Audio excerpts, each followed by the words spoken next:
कधी काळी श्रावस्तीमध्ये एक गरीब ब्राह्मण दाम्पत्य राहत होतं. त्यांच्या अंगावर घालण्यासाठी फक्त एकच वस्त्र होतं. त्यामुळे त्याला एक शाटक असे म्हणत. एके दिवशी पत्नी ते वस्त्र घालून विहारात गेली आणि रात्री तो ब्राह्मण तेच वस्त्र परिधान करून धर्म श्रवणासाठी विहारात गेला. धर्म ऐकताना त्याचे संपूर्ण शरीर आनंदाने रोमांचित झाले. त्या आनंदाच्या अवस्थेत त्याच्या मनात विचार आला की हे वस्त्र तो शात्याला म्हणजेच गौतम बुद्धांना दान म्हणून अर्पण करावे. पण लगेच त्याच्या मनात द्विधा निर्माण झाली. जर मी हे वस्त्र बुद्धांना दिलं तर माझ्या पत्नीकरिता काहीही उरणार नाही. अशा प्रकारे द्वंद्वात रात्रीचे 2 प्रहर निघून गेले. तिसऱ्या प्रहरात त्यानं विचार केला, जर मी असाच विचार करत राहिलो तर बुद्धांना दान देण्याची ही सुवर्ण संधी गमावून बसेन. म्हणून त्यानं ते वस्त्र तथागतांना अर्पण केलं आणि आनंदाने 3 वेळा मोठ्याने म्हणाला, मी जिंकलो, मी जिंकलो, मी जिंकलो. त्यावेळी राजा प्रसेनजित धर्मसभेत उपस्थित होते. ब्राह्मणाचे शब्द ऐकून त्यांनी सैनिकांना विचारण्यास सांगितले की तो काय जिंकला आहे. सैनिकांनी सर्व सांगितल्यावरती आणि ब्राह्मणाचा त्यागभाव कळल्यावरती राजा विचार करू लागला, हा खरोखरच महान दानी आहे आणि याने अत्यंत कठीण कार्य केलं आहे.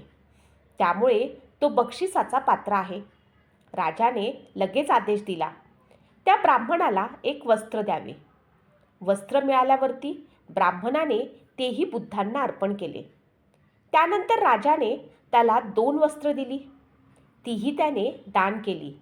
मग 4, 8, 16 अशी वस्त्रे देण्यात आली आणि त्याने तीही एकामागून एक दान केली. जेव्हा राजाने त्याला 32 वस्त्र दान दिली तेव्हा त्याने त्यापैकी 30 वस्त्रे बुद्धांना दान केली आणि एक स्वतःसाठी व एक पत्नीकरिता ठेवले. राजा अत्यंत प्रसन्न झाला. त्याला वाटलं की या ब्राह्मणाने खरोखरच महान त्याग केला आहे. म्हणून त्याने त्याला मखमलीच्या 2 अमूल्य चादरी भेट दिल्या. ब्राह्मणाने त्यापैकी एक चादर शास्त्याच्या कुटीत मच्छरदारीप्रमाणे ताणली. दुसरी चादर आपल्या घराच्या ओसरीत ताणली, जिथे भिक्षू भिक्षेसाठी येऊन उभे राहत असत.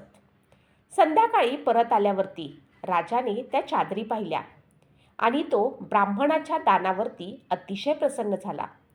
त्याने ब्राह्मणाला सर्व दत्तक दान दिले, म्हणजेच प्रत्येक वस्तू 4-4 प्रमाणात. 4 हत्ती, 4 घोडे, 4 पुरुष, 4 स्त्रिया, 4 दास्या, 4000 काशार्पण आणि 4 गावे. नंतर भिक्षूंमध्ये चर्चा झाली की एक शाटक ब्राह्मणाने इतके छोटे दान दिले तरी त्याला इतका मोठं फलप्राप्ती झाली. तेव्हा बुद्धांनी त्यांना समजावले, जेव्हा मनात चांगले कर्म करण्याचा संकल्प उत्पन्न होतो तेव्हा तो त्वरित पूर्ण करावा, कारण असे संकल्प क्वचितच येतात. जर ब्राह्मणाने पहिल्याच प्रहरात दान दिले असते तर त्याला सर्व दत्तक म्हणजे प्रत्येक वस्तू 16-16 प्रमाणात मिळाली असती. जर दुसऱ्या प्रहरात दान दिलं असतं तर 8-8 या प्रमाणात मिळाली असती. पण त्याने विलंब केल्यामुळे त्याला फक्त 4-4 या प्रमाणात मिळाले. मनुष्याने सत्कर्माची इच्छा निर्माण होताच तर्कवितर्कात न अडकता ते त्वरित करावे, कारण जास्त विचार केल्यास दान हृदयातून दिले जात नाही आणि त्याचे फळ कमी मिळते. मन चंचल असते, ते तर्कात अडकले तर चुकीचा निर्णय घेऊ शकते आणि पापकर्माकडे वळू शकते. म्हणूनच जसे सत्कर्म करण्याची इच्छा निर्माण होईल तसेच ते त्वरित करावे. विलंब न करता तत्परता दाखवावी. सत्कर्मामध्ये दृढता असावी. हे करावे का नाही, दान द्यावे का नाही, या द्विधा अवस्थेत जो अडकतो त्याला लोभ नावाचा शत्रू वेढून टाकतो. मग त्याचे मन पराभूत होऊन लोभात रमते आणि तो पापकर्माकडे वळतो. गाथा. अभित्तरेत कल्याणे पापाचित्त निवारये दंडही करोतो पुच्छ पापस्य रमती मनो. याचा अर्थ असा झाला, सत्कर्म करण्यास विलंब कधीच करू नये आणि पापापासून मन नेहमी दूर ठेवावं. जर माणूस सत्कर्मात ढिलाई करतो तर त्याचे मन पापकर्माकडे वळू शकते. म्हणजेच सत्कर्म करताना दृढता आवश्यक आहे. करावे का नाही या दुविधेमध्ये अडकलेला माणूस लोभाच्या जाळ्यात सापडतो आणि त्याचे मन पापाकडे झुकते. म्हणूनच सत्कर्माची इच्छा होताच विलंब न करता ते त्वरित करणे हेच खरे बुद्धिमत्तेचे लक्षण आहे. आपण एक अशीच अजून कथा बघणार आहोत, ज्याच्यामध्ये पुण्य करण्यामध्ये कंजूसपणा करू नका असे सांगितलेले आहे. विडाल पदक श्रेष्ठीची ही कथा आहे. एका दिवशी जेतवन विहारामध्ये गौतम बुद्ध यांनी भिक्षू संघाला प्रवचन दिले की मनुष्याने स्वतःही दान द्यावे आणि आपल्या कुटुंबियांनाही दान देण्यासाठी प्रेरित करावे. असे केल्याने पुढील जन्मामध्ये स्वतःलाही पुण्यफळ मिळेल आणि त्याच्या कुटुंबियांनाही पुण्यफळ प्राप्त होईल. प्रवचनाने प्रेरित होऊन एका सज्जनाने शास्त्यांना भिक्षू संघासह भोजनासाठी आमंत्रित केले. व्यवस्था करण्यासाठी त्यानं गावात घोषणा केली की त्याने संपूर्ण भिक्षू संघाला भोजनासाठी निमंत्रित केले आहे. त्यामुळे प्रत्येकाने आपापल्या सामर्थ्यानुसार दान द्यावे. दान गोळा करताना तो एका दुकानदाराकडे गेला. त्या दुकानदाराने फक्त 3 बोटांनी थोडेसे तांदूळ, मूग आणि उडीद घेतले आणि दान म्हणून दिले. तूप आणि मधही फक्त 2-2 थेंब दिले. तसेच तो म्हणाला, मी माझ्या सामर्थ्यानुसार भिक्षूंना भिक्षादान दिले आहे. त्या उपासकानेही त्या दानाच्या वस्तू वेगळ्या ठेवल्या. हे पाहून दुकानदाराच्या मनामध्ये संशय निर्माण झाला. हा आयोजक माझी निंदा करणार आहे, म्हणूनच त्याने माझे दान वेगळे ठेवले आहे. सत्य जाणून घेण्यासाठी त्याने आपल्या नोकराला त्या आयोजकाच्या मागे पाठवले. नोकराने आयोजकाच्या घरी जाऊन पाहिले की त्याने सर्व दान एकत्र मिसळले आणि अशी भावना व्यक्त केली की सर्वांना त्याचे पुण्यफळ मिळो. तरीही दुकानदाराचे मात्र समाधान झाले नाही.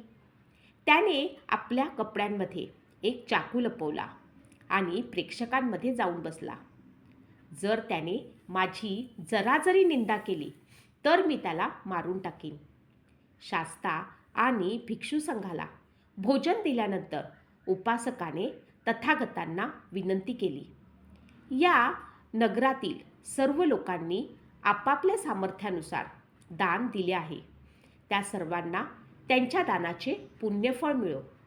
हे ऐकून त्या कंजूस दुकानदाराच्या मनात विचार आला, हा माझी निंदा करत नाही, उलट माझ्यासाठीही पुण्याची कामना करत आहे. पण माझ्या मनात मात्र त्याच्याबद्दल द्वेष आहे. जर मी याची माफी मागितली नाही तर मला नरकात जावे लागेल. असा विचार करून तो उपासकाच्या चरणावरती पडला आणि क्षमा मागू लागला.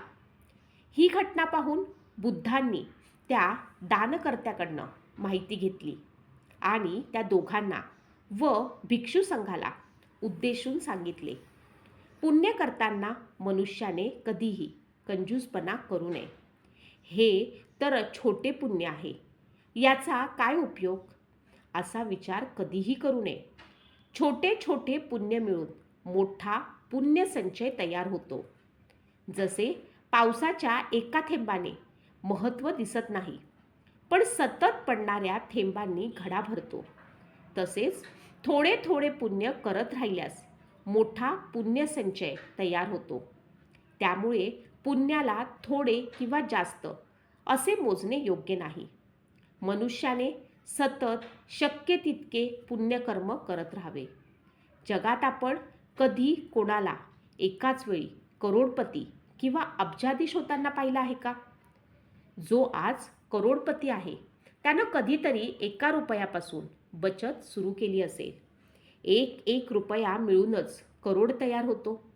तसेच इतरांच्या भल्याचे कार्य जरी लहान असले तरी त्याकडे दुर्लक्ष मात्र कधीच करू नका आणि ते त्वरित करावे. ह्याची एक गाथा सांगितलेली आहे.